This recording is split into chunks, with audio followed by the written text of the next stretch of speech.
सबको हेलो, सबको नमस्कार। चलिए एक बार फिर से आ गए हैं, स्वागत है सभी का। और बिहार सीरीज़ की ये वीडियो स्टार्ट करेंगे। इसमें हमने 2-3 वीडियो डाल रखा है पहले से। तो अगला जो सीरीज़ है बिहार स्पेशल में, वो मौर्योत्तर बिहार और उससे आगे का कुछ क्वेश्चन देखेंगे। चलिए स्टार्ट करते हैं। मौर्य समाज के उपरांत मगध पर किस वंश का शासन स्थापित हुआ? ठीक है, किस वंश का संस्थापन जो शासन था वह स्थापित हुआ? तो इसका देखिए दे रखा है बी, शुंग वंश। ठीक है, तो शुंग वंश की जो स्थापना हुई, शासनकाल जो था 185 ईस्वी से 75 ईस्वी तक था। ठीक है, शुंग वंश का संस्थापक कौन था? शुंग वंश का संस्थापक कौन था? पुष्यमित्र। ठीक है, और पुष्यमित्र का शासनकाल कितना रहा? 185 से 149 तक इनका शासनकाल रहा। नेक्स्ट, किस शुंग शासक ने पाटलिपुत्रा में स्थित कुक्टूराम बिहार को 3 बार नष्ट करवाने का प्रयत्न किया? ठीक है, किसको नष्ट करवाने का? कुकुटराम विहार जो है उसको 3 बार नष्ट कराने का प्रयत्न किया। तो वो क्या था? यही था वो पुष्पमित्र। ठीक है, पुष्यमित्र। चलिए नेक्स्ट, पाटलिपुत्रा पर यवन ड्रमेटियस का आक्रमण किस वंश के शासन के समय हुआ था? तो किस वंश के शासन के समय? तो ऑब्वियसली शुंग वंश। और किसका आक्रमण? यवन ड्रमेटियस। क्या? यवन ड्रमेटियस, याद रखेंगे इसको। ठीक है, पाटलिपुत्रा पर ड्रमेटियस का आक्रमण हुआ था। इसका क्या होगा जल्दी से? तो इसका क्या हो जाएगा? 185 ईस्वी में। ठीक है, तो ये पूरा क्वेश्चन हो जाएगा कि शुंग वंश का आक्रमण, शुंग वंश के टाइम में आक्रमण हुआ था किसका? ड्रमेटियस का। कब? 185 ईस्वी, है ना, 185 बीसी में। चलिए, मगध के प्रथम ब्राह्मण राज स्थापना किया गया था। मगध में प्रथम ब्राह्मण राज स्थापना किया गया था, वो कौन था? वो था पुष्यमित्र ने। ठीक है, पुष्यमित्र। चलिए, शुंग वंश के पतन के बाद मगध पर किस वंश का शासन स्थापित हुआ? किस वंश का शासन स्थापित हुआ? कान्य वंश। ठीक है, कान्य वंश का स्थापित हुआ। उनका कितना रहा शासनकाल? 75 ईस्वी से 30 ईस्वी पूर्व तक। ठीक है, संस्थापक देखिए, कान्य वंश का संस्थापक कौन था? तो कान्य वंश का संस्थापक था वसुदेव। ठीक है, शुंग वंश का जो अंतिम शासक था देवभूमि। चलिए, तो शुंग वंश का जो संस्थापक था वो कौन था? पुष्यमित्र। अंतिम शासक कौन था? देवभूमि। इसको आप याद रखेंगे। उन्हीं की हत्या कर उन्हीं के सचिव वसुदेव ने मगध में कान्य वंश की नींव डाली। कान्य वंश की सत्ता समाप्त की, ठीक है, किसने किया था? आंध्र सातवाहनों ने। किसने? आंध्र सातवाहनों ने किया था। ठीक है, अब देखिए, कान्य वंश के उपरांत पाटलिपुत्र पर कुछ समय के लिए किस वंश के राजाओं ने शासन किया? किस वंश के राजाओं ने? मित्र वंश के राजाओं ने। किसे? मित्र वंश के राजाओं ने शासन किया। चलिए नेक्स्ट, शुंग कला के उत्कृष्ट नमूने बिहार के किस स्थान से प्राप्त होते हैं? किस स्थान से? तो वो हो जाएगा बोध गया। ठीक है, कनिष्ठ ने पाटलिपुत्रा के किस बौद्ध विद्वान को अपने दरबार में प्रशय दिया? तो वो कौन था? वो थे अश्वघोष। ठीक है, अश्वघोष को दिया। तो कनिष्ठ पाटलिपुत्रा को कि राजा को बुरी तरह परास्त किया। हरजाने के रूप में वह यहाँ से अश्वघोष बुद्ध का भिक्षा पात्र तथा एक अद्भुत मुर्गा ले गए थे। ठीक है, चलिए, मगध पर शासन करने वाले राजवंश का सही क्रम है। तो सही क्रम क्या है? हर्यक, हर्यक के बाद हर्यक वंश का कौन था? वही बिंबिसार जो था। अब उधर उसके बाद शिशुनाग आया। ठीक है, हर्यक वंश मैंने पहले ही बताया है, ये डायनेस्टी हम लोग पढ़ चुके हैं, वित्रहंता बोलते हैं इसको। फिर शिशुनाग, शिशुनाग के बाद नंद यानी महापद्नंद, फिर मौर्य है ना, फिर मौर्य के बाद शुंग, शुंग के बाद कान्य। अब चलिए, शुंग वंश की राजधानी थी तो कहाँ थी? पाटलिपुत्रा। कान्य वंश की राजधानी थी तो कान्य वंश की राजधानी कहाँ थी? कान्य वंश की राजधानी थी वो भी वहीं, पाटलिपुत्रा। कलिंग शासक खारबेल ने मगध पर आक्रमण किया था। तो मगध पर आक्रमण कब किया था? पहली शताब्दी ईस्वी पूर्व के अंत में, पहली शताब्दी। कलिंग नरेश खारबेल ने कहाँ से कीमती उपहार प्राप्त किया था? कहाँ से? तो अंग और मगध से, अंग और मगध से। उपहार में क्या क्या था? तो जिन की प्रतिमा और पद चिन्ह शामिल है। ठीक है, कुषाण साम्राज्य के पतन के उपरांत संभवतः मगध पर शासन रहा। तो किसका शासन रहा? लिच्छवियों का। ठीक है, लिच्छवियों का।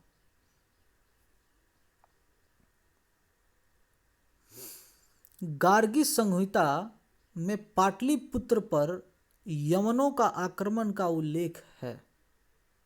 ठीक है, यह आक्रमण किसके काल में हुआ था? पुष्पमित्र शुंग वंश। ठीक है, पुष्पमित्र शुंग वंश किसने किया था? याद कीजिए, किसने किया था? अभी हमने पढ़ा था, ड्रमेटस। चलिए, कब? 186 बीसी। सुप्रसिद्ध बौद्ध विद्वान अश्वघोष को प्रश्रय देने वाला कौन शासक था?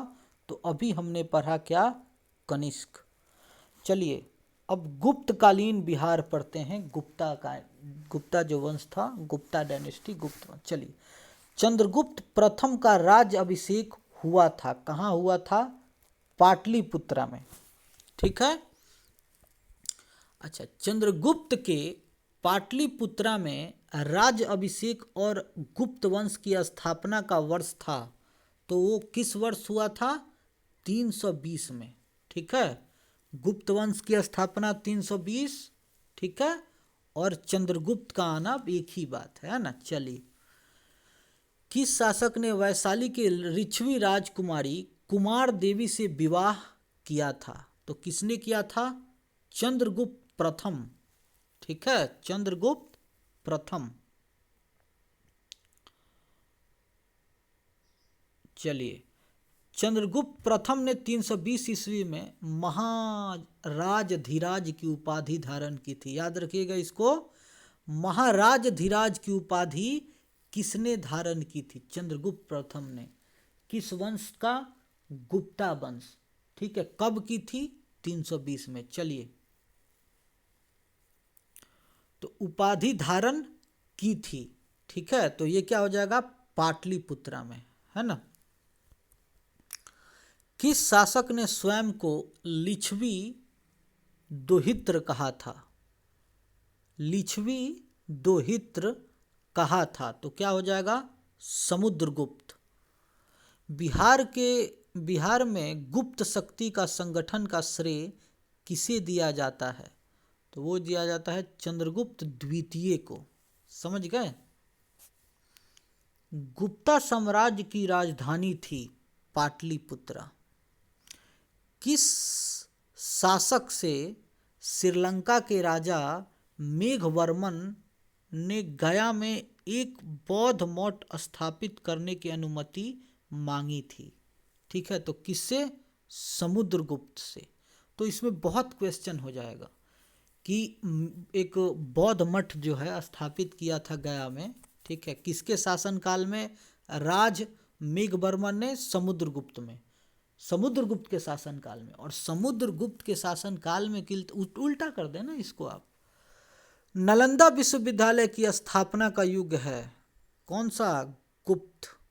ठीक है, नालंदा विश्वविद्यालय का संस्थापक था कुमारगुप्त। चलिए नेक्स्ट, बोध गया में महाबोधि मंदिर की स्थापना हुई। महाबोधि मंदिर की स्थापना कब हुई? गुप्ता पीरियड में, यानी गुप्त काल में।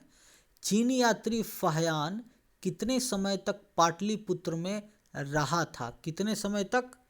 3 साल तक।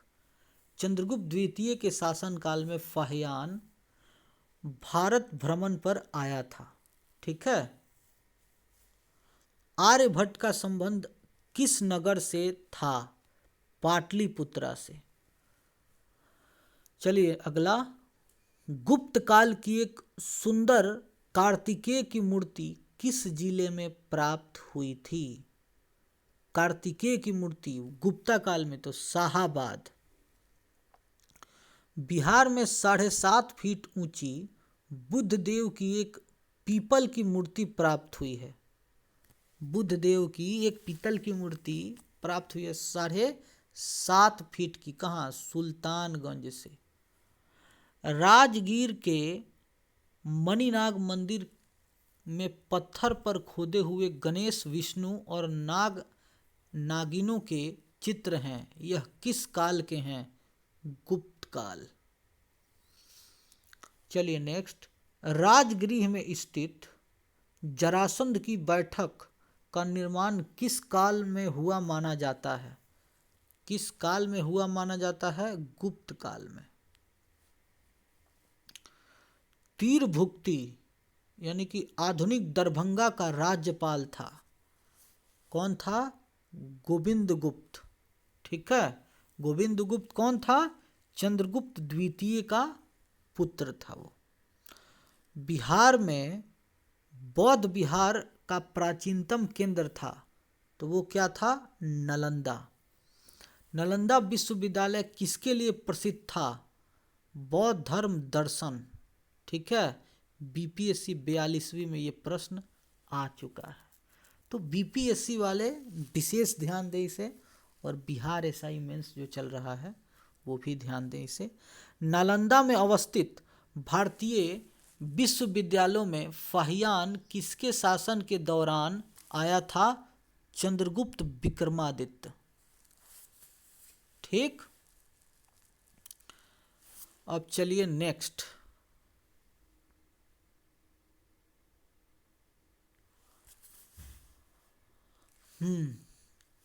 किसने यह वर्णन किया है कि मध्य भारत के सभी देशों में मगध देश में सर्वाधिक नगर थे? धनपतियों ने यहाँ चिकित्सालय बनवाए थे जहाँ रोगियों का मुफ्त भोजन तथा दवाएं दी जाती थी।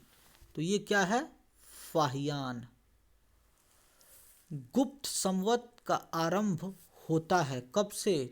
320 से। ठीक है, जब चंद्रगुप्त प्रथम को राज अभिषेक उनका हुआ था उसी टाइम की बात है।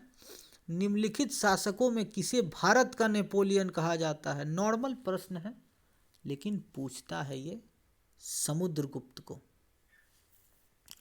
सौराष्ट्र और मालवा क्षेत्र की विजय किस गुप्त सम्राट ने की थी? किस गुप्त में? चंद्रगुप्त द्वितीय विक्रमादित्य। चंद्रगुप्त द्वितीय। प्रयाग प्रशस्ति का रचयिता कौन था? क्या? प्रयाग प्रशस्ति हरिसेन। कौन? हरिसेन।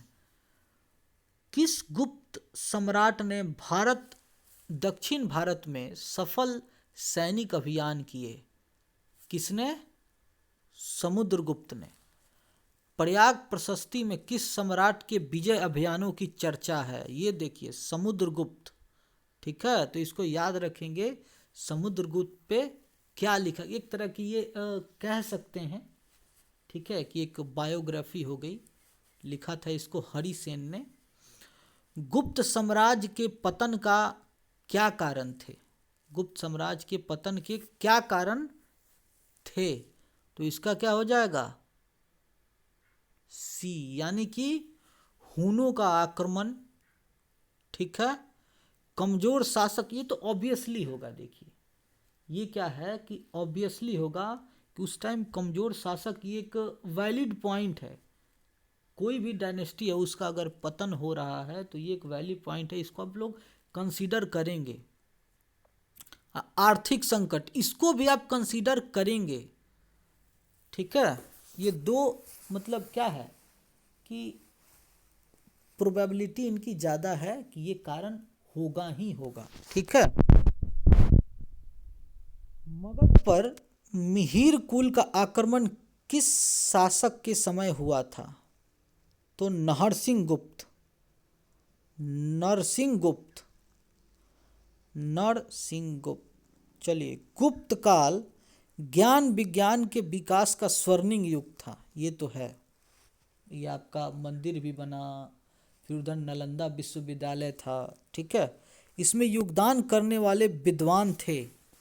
ठीक है, तो इसमें कौन कौन थे योगदान करने वाले, सी हो जाएगा। देखिए, यानी कि बिरह मिहिर, ठीक है, आर्यभट्ट, ठीक है, ब्रह्मगुप्त। चलिए नेक्स्ट,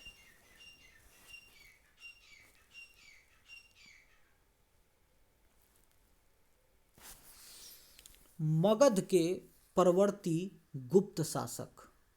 मगध के परवर्ती गुप्त वंश का संस्थापक था, कौन था, कृष्णगुप्त। ठीक है, तो कृष्णगुप्त का जो शासन काल है वो 510 से 500 ईस्वी तक रहा। ठीक है, मगध के किस परवर्तीय गुप्त शासक ने मौखरी शासक को पराजित किया था, मौखरी शासक को पराजित किया था कुमारगुप्त तृतीय ने। ठीक है, कुमारगुप्त तृतीय ने। मौखरी शासक ने किसे परास्त कर मगध के अधिकांश भाग को जीत लिया था, दामोदर गुप्त को। ठीक है, तो दामोदर गुप्त को किसने किया था, मौखरी शासक ने हराया था।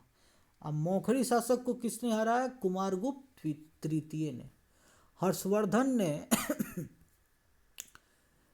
किसे मगध के क्षेत्र में अपना प्रतिनिधि बनाया था, किसे मगध के क्षेत्र में, माधव गुप्त को। ठीक है, हर्षवर्धन के मृत्युपरांत बिहार के कुछ क्षेत्रों में कुछ समय के लिए तिब्बत की संप्रभुता स्थापित हो गई थी, जिसका अंत किया था, बताइए, आदित्य सेन ने। ठीक है, तो बिहार के किसी स्थानीय शासक अर्जुन ने चीनी यात्रियों को क्षति पहुंचाई थी। ठीक है, अब प्रतिशोध में तिब्बत और नेपाल की सेनाओं ने बिहार पर आक्रमण किया था। बिहार के किस परवर्ती गुप्त शासक ने अश्वमेध यज्ञ का आयोजन किया था, आदित्य सेन ने।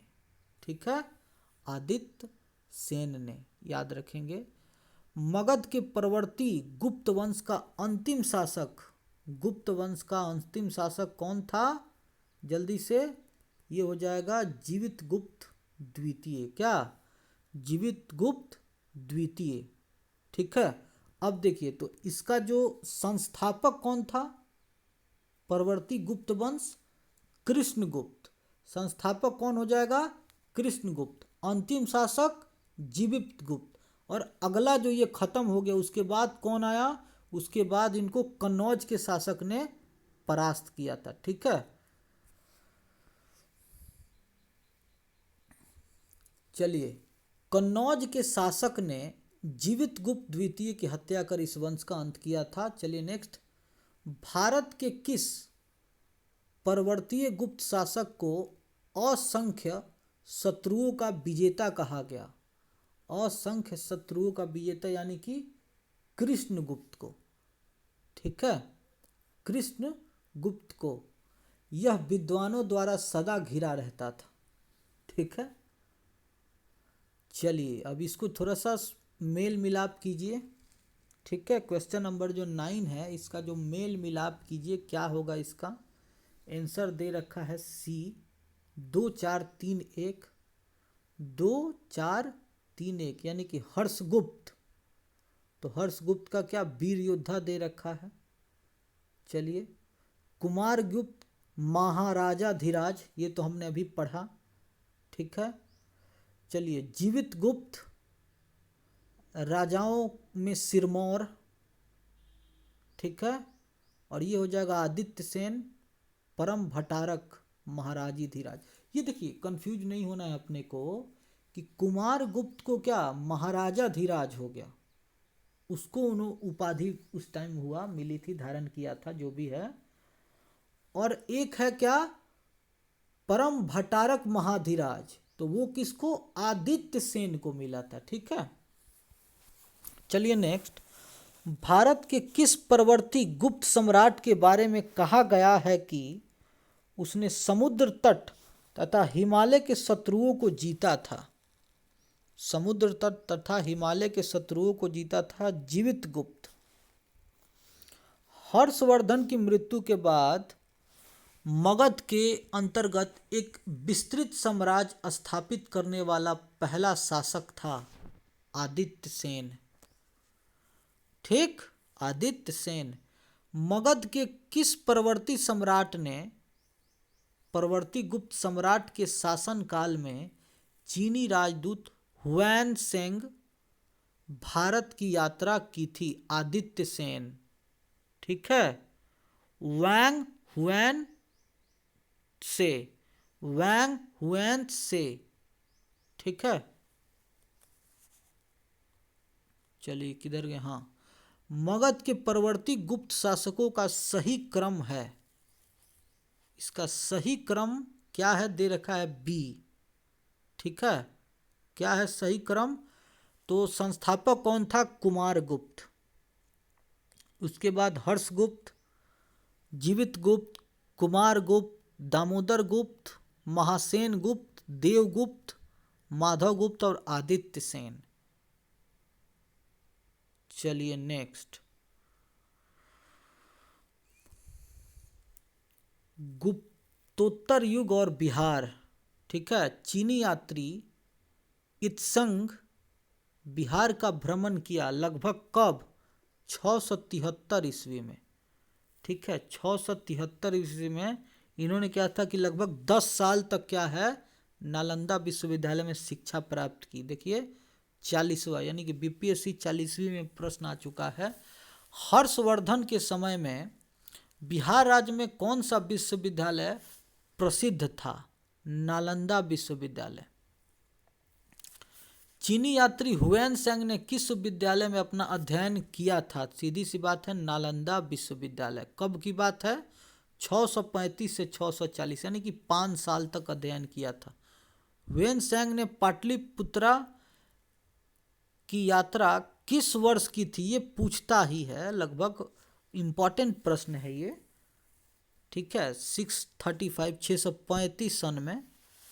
इधर हो गया बोध गया में महाबोधि वृक्ष को क्षति पहुंचाने वाला प्रथम शासक था, तो वो कौन था शशांक। ठीक है, शशांक बंगाल का शासक था जो क्रूर और धर्मार्थ था। अब चलिए ये हो गया इतना सारा। अब ये जो पालकालीन बिहार यानी कि जो पाल वंश था, जब आपका ट्रिपाटाइट स्ट्रगल त्रिपक्षीय संघर्ष जो था वो था उस टाइम, तो हम लोग आगे इसको पढ़ेंगे। ठीक है, तब तक के लिए चलिए, थैंक यू।